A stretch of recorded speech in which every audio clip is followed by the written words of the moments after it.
Olá, boa noite. Estamos começando mais um vídeo do antigo canal Gato Invest. Mudei o nome do canal para Investidor Fantasma.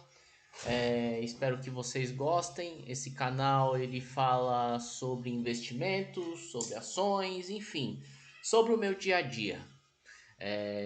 Antes de mais nada, é sempre bom avisar que esse vídeo não é uma recomendação. É somente mostro o meu dia a dia e a minha carteira pessoal.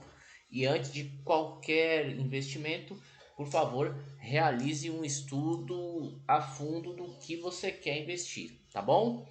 E hoje eu vou falar desse livro, Faça Fortuna com Ações, do Décio Bazin. Foi um dos primeiros livros, aliás, acho que foi o primeiro livro de investimento que eu li. Faz em torno de 1 ano e meio, 2 anos atrás que eu li esse livro. E é muito bom. Eu adorei esse livro, inclusive eu fiz algumas anotações que eu guardo até hoje. E eu vou fazer um resumo do que eu aprendi com esse livro e explicar um pouco para vocês, enfim, como eu aplico cada coisa e principalmente como muitas coisas que ele falou antigamente, porque esse livro é do começo da década de 90, mas ainda fazem determinado sentido ainda hoje. Então, antes de mais nada, esse é o Décio Bazin. O ano de lançamento do livro foi em 1992 e são 342 páginas. Antes de mais nada, é bom sempre levar em consideração o ano em que o livro foi escrito. O mundo era outro, a economia era outra. Pode ser que algumas ideias não se encaixem mais no cenário atual, mas se apegue mais à questão comportamental. Bom, vamos lá. A primeira lição que esse livro me ensinou é: administre o seu dinheiro, nunca deixe na mão de terceiros. A outra lição é para a gente não ter pressa, raciocine muito antes de tomar uma atitude na bolsa. É isso que eu faço até hoje, eu invisto na bolsa já faz um tempo e eu tento sempre seguir isso. Sempre pensar muito, horas, dias, se possível até meses, antes de realizar qualquer investimento. Eu vou ser bem franco, esse ano 2024 eu acho que eu estou cometendo alguns erros, alguns equívocos que eu vou mostrar para vocês futuramente. A próxima lição é: no mundo dos investimentos ninguém é vencedor sem uma casa própria. Primeiro consiga a sua casa e depois, se quiser, entre de cabeça na bolsa. Essa é uma lição assim muito que os nossos pais também passam e passavam, né? Principalmente por causa do aluguel e também da ameaça de sempre você perder um imóvel que não é seu. Então, isso até hoje em dia existe muito, mas na década de 80 e 90 eu acho que era bem maior essa necessidade da casa própria. E de fato ele tem razão. Ele tem muita razão com relação a isso. Quando a ação tem uma subida rápida e inesperada de valor, significa que haverá uma queda vertiginosa rapidamente. E referente a esse ensinamento que ele passou, aqui é um print que eu fiz dessa ação FHER3. É uma ação referente a fertilizantes. Em 2021, ainda durante a pandemia, essa ação ela teve um aumento extremamente violento. Vocês podem ver até no gráfico, entre o mês de maio e até metade, pelo menos, do mês de junho. Tanto é que ela saiu, se a gente pegar o dia 5 de janeiro de 2001, essa ação valia R$ 3,17 e no dia 11 de janeiro ela estava valendo R$ 46. Olha o tanto de valorização que ela teve. Porém, isso no dia 11 de junho. No dia 15 de junho, olha como a ação caiu o valor. Ela perdeu um valor enorme, ou seja, ela teve uma subida gigantesca em um tempo muito pequeno, porém a sua queda também foi em um tempo bem menor, inclusive. Sorte de quem comprou essa ação na época, muita sorte. E quem comprou aqui na baixa e vendeu na alta, em torno dos R$ 40, lucrou bastante. Outra lição que eu aprendi: busque sempre comprar em período da baixa. E tenha paciência com ações, caso haja lucro, somente ocorrerá no futuro. E realmente, Eu só estou começando a ver agora um determinado lucro dos dividendos, mas depois de passar em torno de 4 anos investindo. Compre somente baseado em fatos, nunca se leve somente pelo sucesso, a ação da moda. Ou aquele exemplo que eu dei, né? Do FHR3. Não gaste todo o dinheiro da bolsa. E não se empolgue, a bolsa é traiçoeira. Ela é muito traiçoeira mesmo. E gastar todo o dinheiro na bolsa também é um erro. É, Esse ano 2024, inclusive, eu vou tentar. Eu estou pensando muito nisso nesse último mês, em rever um pouco os meus conceitos. Porque eu também estou atrás de uma casa própria, eu ainda não tenho uma casa própria, eu estou atrás, estou procurando. E assim, até falando para vocês, eu investi uma parte financeira em ações que eu acho que foi de maneira excessiva. Eu acho que era melhor primeiro eu resolver esse problema da casa própria, de ter uma casa, um apartamento, e aí depois entrar de cabeça na bolsa. Bom, esse foi um erro, uma lição que eu não coloquei em prática, uma lição que o Basim passou, mas eu não coloquei em prática. Mas antes tarde do que nunca se arrepender, né?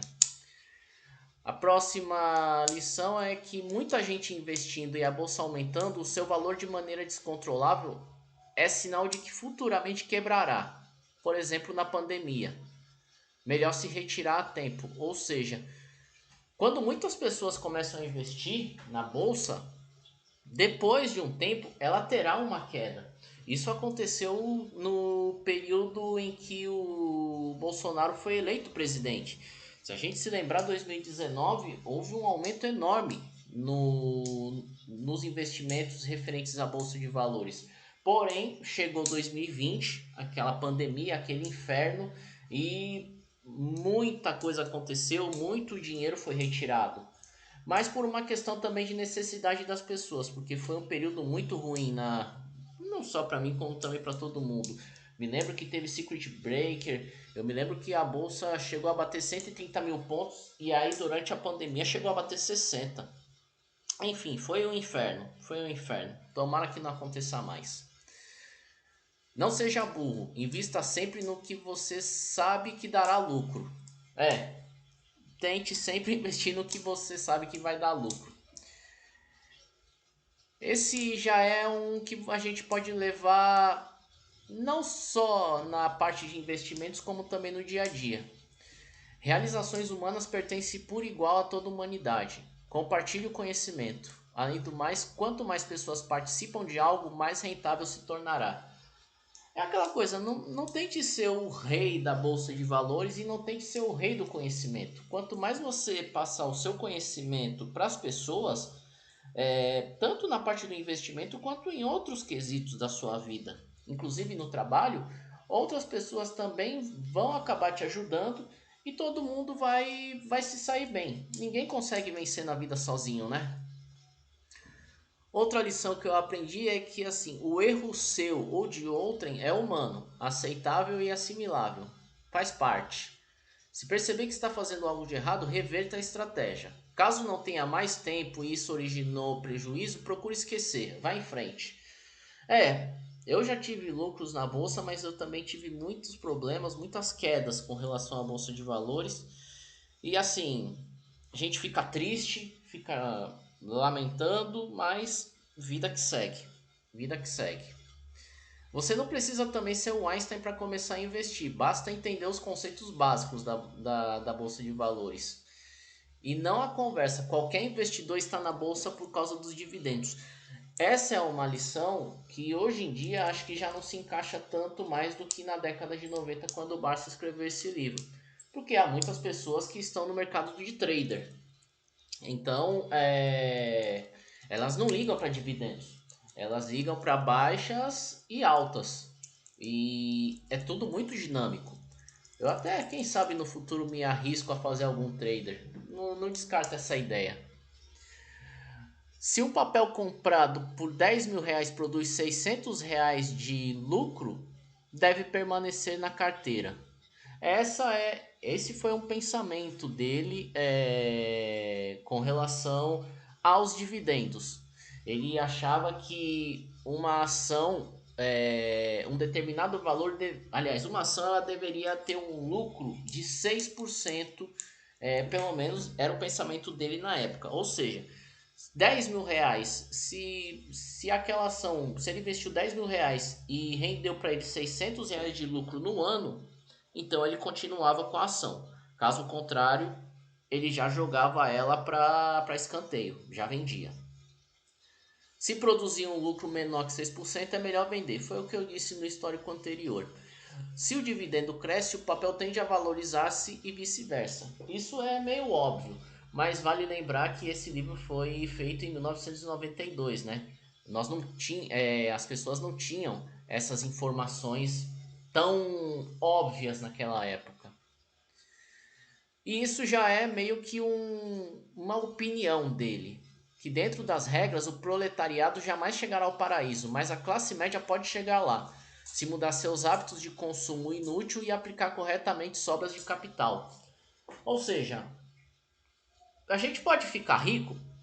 Pode. É difícil? Vai ser muito difícil.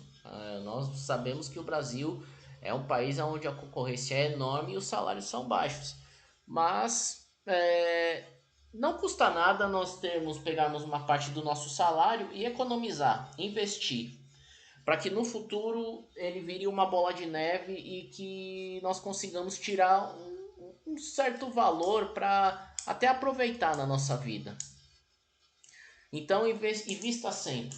Se entrou R$ 1.000 na sua mão, guarda R$ 100. Se entrou R$ 2.000, guarda 200. Enfim, guarda pelo menos um valorzinho. Nunca confie tanto no mercado. Isso. Acho que ele também pegou muito aquele problemão da Bolsa do Rio de Janeiro, que o Najinarras faliu a bolsa, né? De tanta rasteira que ele deu no mercado na época. Acabou falindo uma bolsa. Então, não confie tanto no mercado. Tome muito cuidado quando muitas pessoas começarem a se empolgar com a bolsa. Mais. Acho que nesse ponto, quando ele quis falar isso, é mais com relação a ações. Por exemplo, muitas pessoas investindo em uma determinada ação porque aquela ação é a ação da moda. E aí então você acaba aplicando o seu dinheiro e depois essa ação tem uma queda vertiginosa de valor. Tome muito cuidado com isso. Crashes ocorrem quando as pessoas mais acreditam na invulnerabilidade do mercado. É ilusão. Neste mundo nada é invulnerável. Ou seja, que foi um pouco o que aconteceu durante a pandemia. Todo mundo acreditava que a bolsa seria o melhor investimento assim do mundo, o que de fato é um maravilhoso investimento, mas muitas pessoas acabaram entrando na onda e ninguém esperava que ocorresse aquela pandemia horrível, né? Então fica a lição também. Compre ações de empresas consagradas. Isso já é um pouco óbvio também, né? Sempre compre ações de uma empresa bacana, que já tem um nome, que já tenha anos de estrada e que já tenha reputação. E a penúltima lição é: não existe dica quente. Um investidor astuto ele não sai compartilhando por aí as operações que podem ser mais vantajosas para ele. Ninguém conta que encontrou o pote de ouro, né? Quando muita pessoa começa a fazer divulgação de uma determinada ação, então tome um pouco de cuidado. Eu me lembro que durante 2020 e 2021 eu acompanhei um canal e a pessoa falava muito da Oi. Bom, nós já chegamos em 2024 e a ação da Oi continua estagnada. Pode ser que no futuro aumente, né? Quem sabe? Torço para isso também. A Oi é uma grande empresa de telecomunicações aqui do Brasil. E a última lição que eu tirei do livro do Décio Bazin é: o sábio não é egocêntrico porque isso nunca falha. Você não se apega a nada, portanto você não perde nada. O sábio não é egocêntrico, porque isso nunca falha. Você não se apega a nada, portanto você não perde nada. Ou seja, ao que deu para entender com essa frase eu tirei exatamente do livro, ele quis dizer que a gente não pode se apegar muito achando que já sabemos de tudo. Porque no final das contas nós não sabemos de tudo. e podem acontecer inúmeras reviravoltas na nossa vida. Então, enquanto nós estivermos mais abertos para termos conhecimentos, não só do dia a dia, como também de outras pessoas, é válido. Porque a nossa cabeça sempre está em constante mudança. Não só a nossa cabeça, como o nosso comportamento num todo. Então eu acho que ele basicamente quis dizer o seguinte: enquanto você acha, se você achar que já sabe de tudo, você uma hora ou outra vai cair. Mas enquanto a sua mente estiver aberta para conhecimentos, para opiniões, independente de se a opinião vai com o que você acredita ou não, você ainda é sábio e você ainda tem muito que aprender. Bom, eu achei esse livro maravilhoso do Sr. Décio Bazin. Aconselho vocês a lerem também. Hoje em dia dá para encontrar por PDF, tem a venda na Amazon. O livro físico também é um pouquinho mais difícil de encontrar, mas o livro é muito disponível ainda na Amazon. Aí você baixa no seu Kindle, é muito legal você ler, porque foi um homem de certa forma revolucionário. Ele viu uma coisa que ninguém estava vendo na época. E é sempre bom a gente pegar esses ensinamentos como um parâmetro. Podem servir como um farol, mas é bom pegar primeiramente como um parâmetro, ok? Bom, eu agradeço se você viu esse vídeo, deixe o seu like, indique esse canal, esse modesto canal, e muito obrigado a todos. Tudo de bom, viu? Ah, e os problemas técnicos eu prometo corrigir futuramente, principalmente essa parte do áudio. Um abraço, obrigado. E pode dar sua opinião nos comentários, se você gostou ou não, fique à vontade. Aqui o canal é democrático.